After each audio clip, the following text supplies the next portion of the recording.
선포되는 하나님의 말씀은 신명기 16장 9절로 13절까지의 말씀입니다. 구약성경 287면 정도에 있습니다. 신명기 16장 9절부터 13절까지의 말씀을 제가 봉독해 드리겠습니다. 7주를 셀지니 곡식에 낯을 대는 첫날부터 7주를 세어 내 하나님 여호와 앞에 77절을 지키되 내 하나님 여호와께서 내게 복을 주신 대로 내 심을 헤아려 자원하는 예물을 드리고 너와 내 자녀와 노비와 내 성중에 있는 레위인과 및 너희 중에 있는 객과 고아와 과부와 함께 내 하나님 여호와께서 자기의 이름을 두시려고 택하신 곳에서 내 하나님 여호와 앞에서 즐거워할지니라. 너는 애굽에서 종 되었던 것을 기억하고 이 규례를 지켜 행할지니라. 너희 타작마당과 포도주 틀에 소출을 거두어 드린 후에 이래 동안 초막절을 지킬 것이요. 아멘. 이 시간 할렐루야 찬양대에 찬양이 있겠습니다.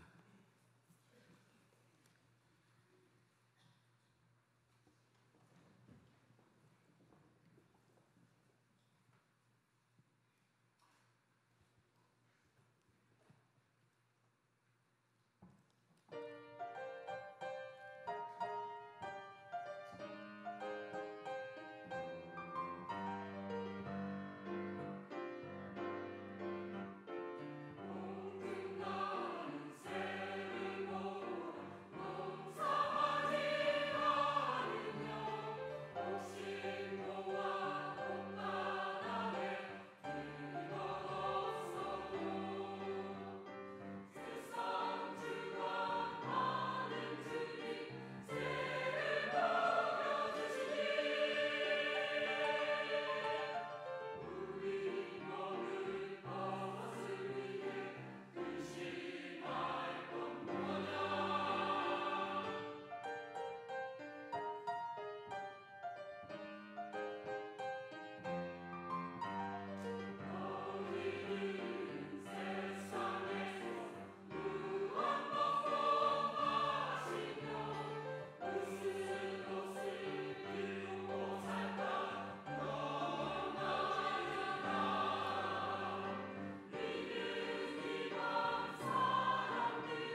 이제 우리 옆에 계신 분들과 서로 축복의 인사를 나누겠습니다. 주님의 이름으로 사랑합니다. 축복합니다. 오늘은 맥주감사 주일입니다. 이 맥주감사절은 하나님께서 이스라엘 백성들에게 율법을 통해서 지키라고 명령하신 3대 절기 가운데 하나입니다. 하나님은 모세를 통해서 이스라엘 사람들에게 명령하시기를 곡식의 낫을 대는 그 첫날부터 7주간을 계산해서 하나님 앞에 77절을 지키라고 하셨는데, 이 77절이라는 말은 7일을 7번 지난 날이라는 의미가 있습니다. 또 민수기 28장 26절에는 처음 익은 열매를 드린 날이라고 해서 초실절이라고 부르고 그 날을 지키라고 명령하십니다. 때문에 유대인들은 맥추절을 77절 또는 초실절이라고 부르며 지킵니다. 또한 그들은 맥추절이 지난 6월째 지난 후 첫날 안식일부터 7주간이 지난 그 다음 날 곧 50째 된 날이 오순절이기 때문에 이 맥추절을 또 오순절이라고도 부르기도 합니다. 77절이나 초실절 또는 오순절로 불린 이 맥추절의 중요한 의미는 하나님의 은혜에 대한 감사, 또 하나님의 능력 베풀어 주신 모든 것을 기억하고 감사하라. 그 감사의 마음을 예물로 담아서 하나님께 드리라. 이것이 바로 감사절을 지키라고 명령하신 하나님의 명령의 내용입니다. 하지만 여러분, 하나님께서 명령하신 감사절은 베푸신 은혜에 대한 대가를 받거나 세금처럼 받겠다라는 것이 그 목적은 결코 아닙니다. 감사를 통해서 하나님과의 관계를 유지하게 하시려는 것이 그 목적입니다. 비록 감사절기를 법으로 제정하셔서 지키라고 명령하셨고, 그 감사절기가 곡식을 거둬들이는 수확철에 그 시기를 맞춰져 있지만 그 목적은 하나님과 이스라엘 사람들과의 관계 유지를 목적으로 하고 있다는 사실을 꼭 기억하시기 바랍니다. 아시는 것처럼 이스라엘이라는 나라의 흥망성쇠는 무엇보다도 하나님과의 관계에 달려 있었습니다. 하나님과의 영적인 관계가 원만하게 유지될 때 이스라엘은 평화로웠습니다. 반대로 사람들이 하나님 명령 무시하고 율법을 지키지 않으며 그래서 이방나라 신을 섬기고 그들의 타락한 문화를 받아들일 때는 큰 어려움을 당했습니다. 외국의 침략이, 자연재해가 내란이 늘 있어왔던 겁니다. 그래서 하나님은 이스라엘의 안정과 번영을 약속하시면서 단 한 가지만을 요구하셨는데, 그것이 바로 하나님과의 올바른 관계 유지였습니다. 모세가 죽고 여호수아가 그 뒤를 이어서 지도자가 되었습니다. 새로운 지도자가 된 여호수아에게 하나님께서 요구하신 것은 단 한 가지였습니다. 바로 하나님 말씀에 순종하는 삶이었습니다. 또 다른 말로 하면 하나님과 올바른 관계를 유지하는 것이 하나님이 새로운 지도자가 된 여호수아에게 요구하신 유일한 것입니다. 여호수아서 1장 7절과 8절의 말씀인데 함께 읽으면서 확인해 보시기 바랍니다. 오직 강하고 극히 담대하여 나의 종 모세가 내게 명령한 그 율법을 다 지켜 행하고 우로나 좌로나 치우치지 말라. 그리하면 어디로 가든지 형통하리니 이 율법책을 내 입에서 떠나지 말게 하며 주야로 그것을 묵상하여 그 안에 기록된 대로 다 지켜 행하라. 그리하면 내 길이 평탄하게 될 것이며 내가 형통하리라. 아멘. 한 번도 가보지 못한 가나안 땅으로 들어가는 여호수아에게, 그리고 이스라엘의 지도자가 되어서 이제 걱정하고 근심하고 있는 여호수아에게 하나님께서 말씀하신 것, 요구하신 것은 바로 하나님과의 관계를 유지하는 것, 그거 한 가지였습니다. 하나님과의 관계만 제대로 유지하면 어느 곳에 가든지 내가 어떤 역할을 맡았든지 어떤 상황에 있든지 상관없이 형통하게 될 것이라고 분명히 약속하십니다. 또 이스라엘의 최고의 임금이었던 다윗은 자신이 죽을 때 자신의 왕위를 물려받게 된 솔로몬에게 유언하는데, 그 유언의 핵심, 가장 먼저 당부한 내용이 바로 하나님과 관계를 유지하라, 그것이었습니다.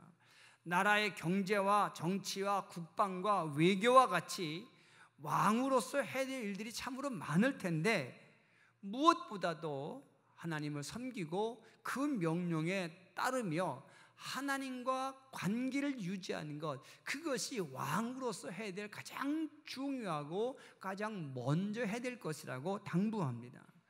열왕기상 2장 1절 이하의 말씀을 함께 읽겠습니다. 다윗이 죽을 날이 임박하매 그의 아들 솔로몬에게 명령하여 이르되, 내가 이제 세상 모든 사람이 가는 길로 가게 되었노니 너는 힘써 대장부가 되고 내 하나님 여호와의 명령을 지켜 그 길로 행하여 그 법률과 계명과 율례와 증거를 모세 율법에 기록된 대로 지키라. 그리하면 내가 무엇을 하든지 어딜 가든지 형통하리라. 아멘. 이 유언이 다윗이 40년 동안 이스라엘 왕으로서 나라를 다스리면서 깨달은 겁니다. 이스라엘의 흥망성쇠는 하나님과의 관계에 달려있다는 사실을 다윗은 평생을 통해서 깨닫고 얻은 큰 교훈이었던 겁니다. 다윗 왕 이후 고난의 시대마다 등장하는 선지자들도 늘 이스라엘 왕에게, 이스라엘 백성들에게 요구하는 것은 하나님과의 관계 회복이었습니다. 외적이 침략했을 때에도, 나라에 내란이 일어났을 때에도, 자연재해가 있었을 때에도, 경제적으로 어려워졌을 때에도 선지자들이 말하는 해결책은 하나님과의 관계 회복뿐이었다는 사실을 여러분들 기억하시기 바랍니다.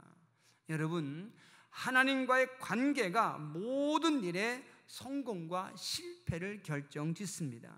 때문에 하나님은 이스라엘 사람들에게 1년에 3차례씩 감사 절기를 지키라고 명령함으로 하나님과의 관계를 유지하게 하신 겁니다. 여러분, 진심이 담겨 있는 감사의 표현은 관계의 질을 높입니다. 진실되고 솔직한 감사의 표현은 상대방과의 관계를 좋게 유지하는 가장 좋은 방법입니다. 이것 때문에 하나님은 이스라엘 사람들에게 감사절기를 법으로 정해놓고 지키라고 명령하신 겁니다. 그리고 그 감사절기가 형식적으로 드리는 것이 되지 않게 하기 위해서 하나님께서 구체적으로 이렇게 지켜야 된다라고 그 지키는 방법까지 말씀하십니다. 이제 절기를 지키는 구체적인 방법을 통해서 오늘 나는 어떤 모습으로 하나님과 관계를 유지하고 있는지, 내가 드리는 감사가 과연 하나님과의 관계를 더 좋게 만드는 것인지 아닌지를 함께 생각해 보시기를 바랍니다.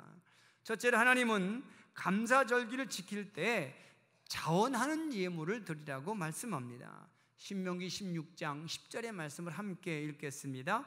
내 하나님 여호와 앞에 7절을 지키되 내 하나님 여호와께서 내게 복을 주신 대로 내 힘을 헤아려 자원하는 예물을 드리고. 아멘.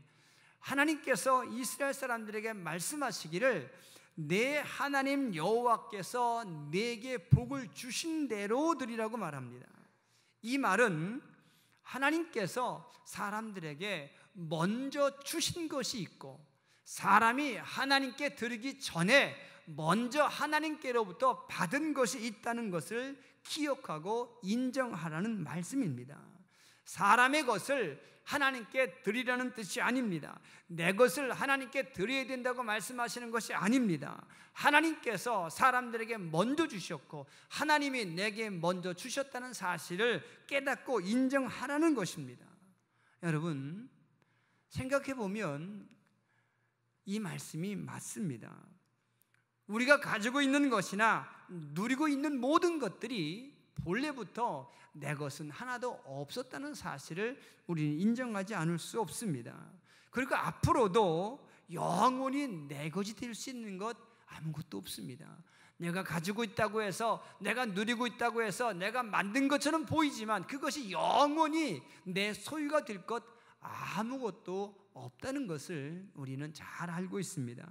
우리의 시간, 생명, 은사, 재물, 기회, 이 모든 것이 내가 지금 사용하고 있을 뿐이지 내가 영원히 소유할 수 있는 것은 아무것도 없습니다.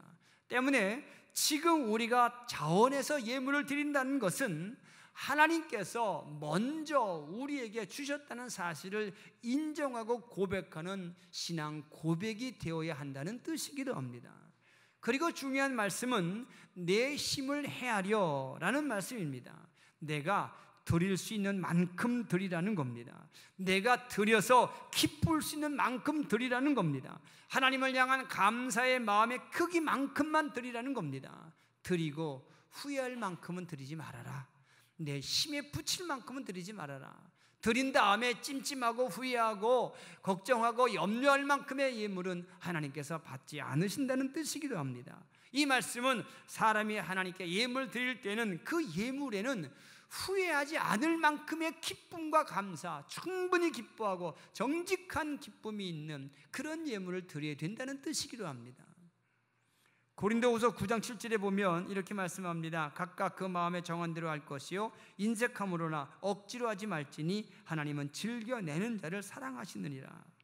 사도 바울의 말씀인데, 사도 바울도 성도들에게 헌금에 대해서 가르치실 때 각각 그 마음에 정한 대로 할 것이라고 말씀합니다. 마음에 정한 대로, 내 마음에 정한 대로 하라는 겁니다. 다른 사람 눈치 보지 말고, 다른 사람과 비교도 하지 말고, 다른 사람들에게 자랑하기 위해서가 아니라 하나님께 감사하는 내 마음을 그대로 그것만 드리라는 겁니다. 여러분, 감사 주일에 드리는 예물은 하나님께 바치는 세금이 아닙니다. 감사 예물은 다른 사람과 비교하는 자기 자랑도 아닙니다. 감사 예물은 하나님께서 내게 먼저 주셨음을 깨닫고 드리는 신앙 고백입니다.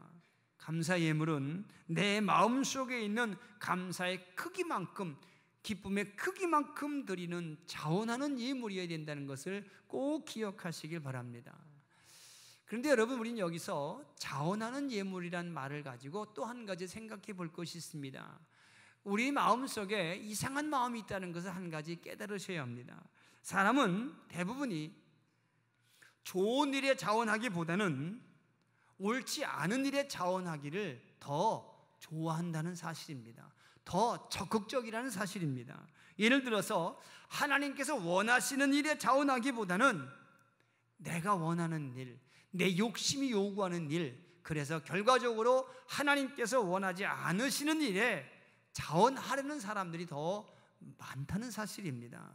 하나님께서 하라고 하는 일을 하기보다는 내가 하고 싶은 일, 세상이 원하는 일, 결과적으로 하나님께서 원하지 않으시는 일, 하나님이 하지 말라고 하신 일에 더 적극적으로 자원하는 사람들이 더 많다는 사실입니다. 성경의 예로는 이스라엘 백성들이 광야에서 금송아지를 만든 것이 그 좋은 예가 될 수 있습니다.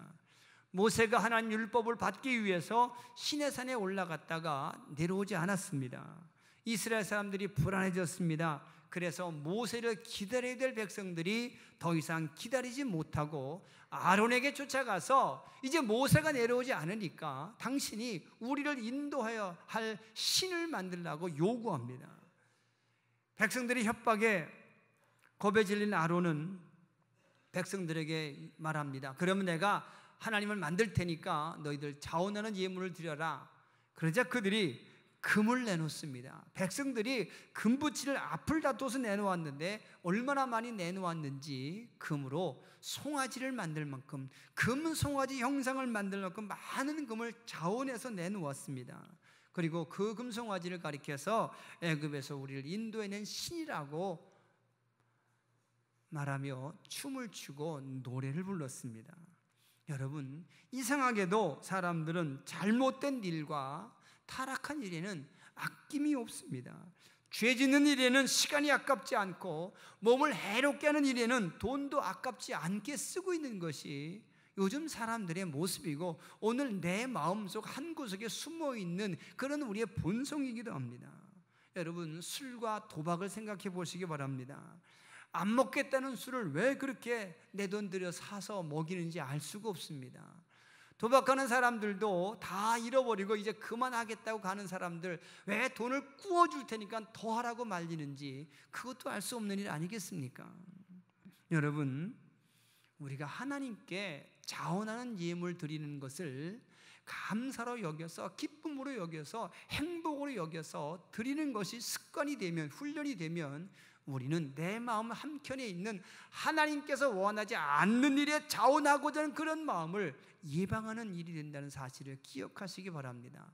이제 하나님께 자원해서 기쁨으로 드리는 예물이 습관이 되도록 훈련하는 여러분들 되시기를 바랍니다. 두 번째로, 하나님은 이스라엘 사람들에게 과거 애굽에서 종살이할 때를 기억하며 감사 예물을 드리라고 말씀하십니다.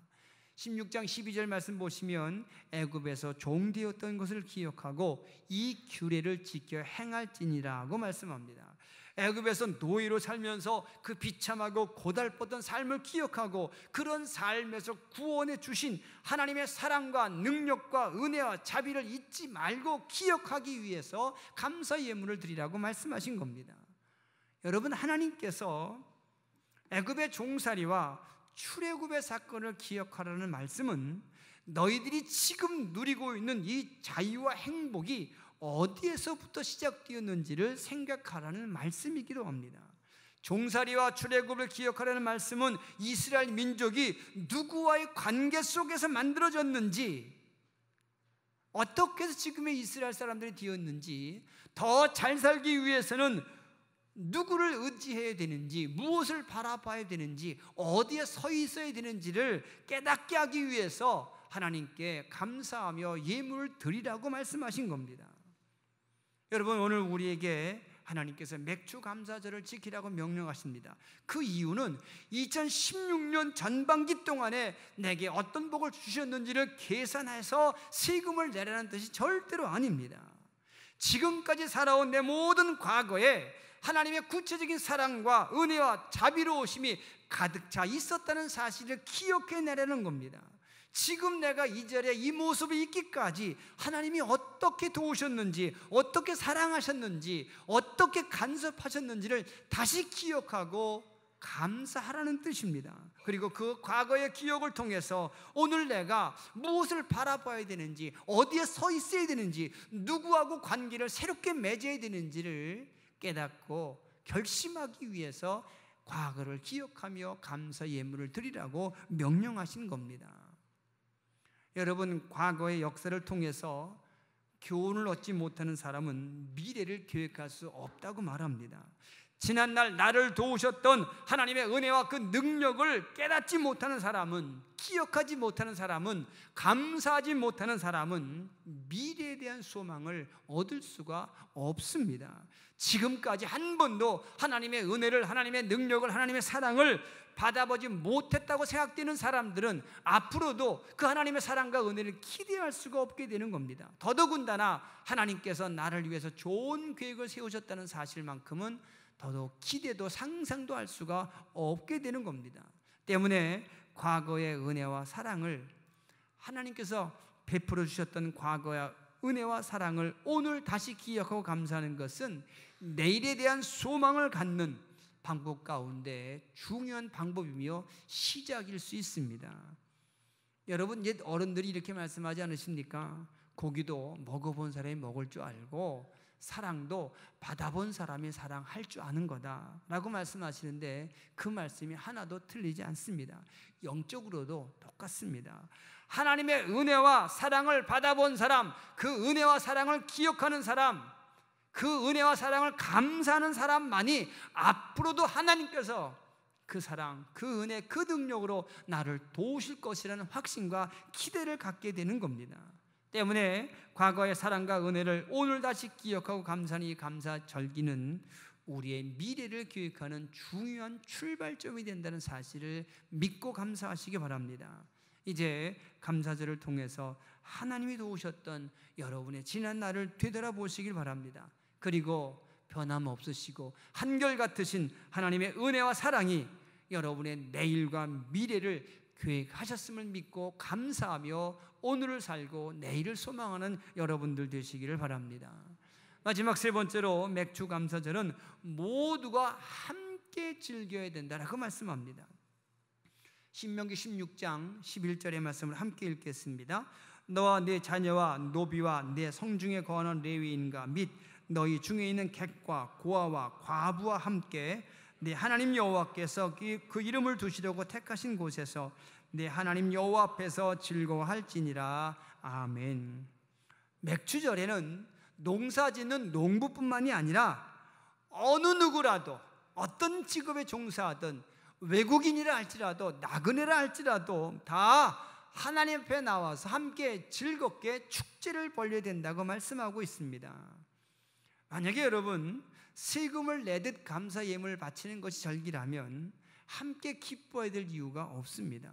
특히 노예나 나그네나 가난한 사람들이나 농사 짓지 않는 사람들은 굳이 이 절기를 지킬 이유가 없는 겁니다. 하지만 하나님은 모든 사람들은 다 노동을 중단하고 하나님 앞에 나와서 즐겁게 축제를 벌이라고 말씀하십니다.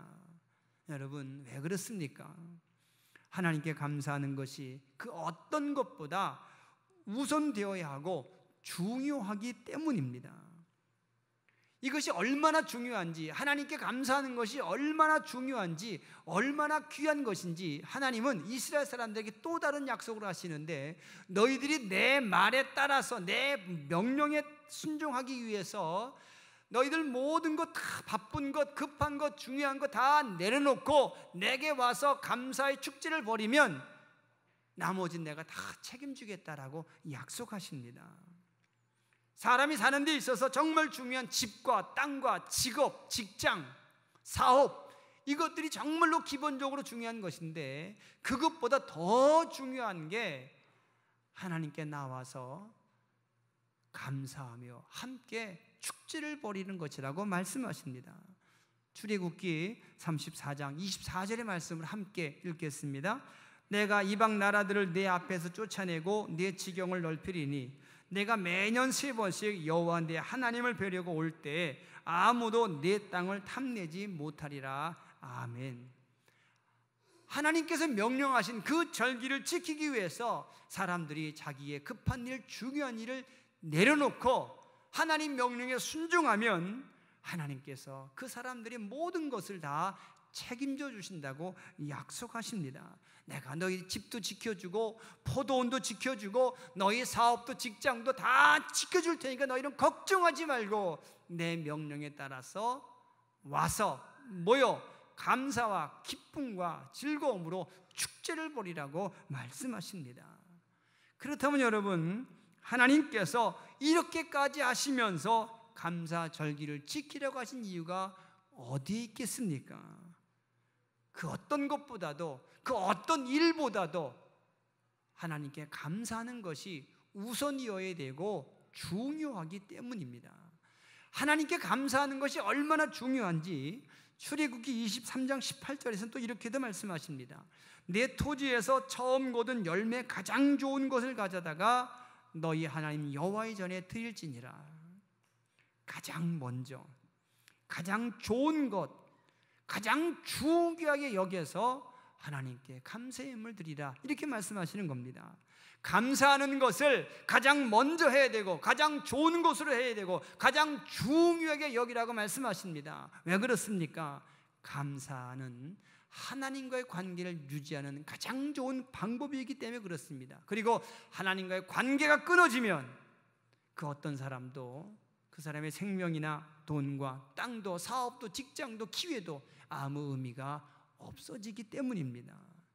사랑하는 성도 여러분, 하나님께서 오늘 우리에게 감사 절기를 지키라고 하신 것은 그 목적이 하나님과의 영적인 관계를 유지하기 위해서입니다.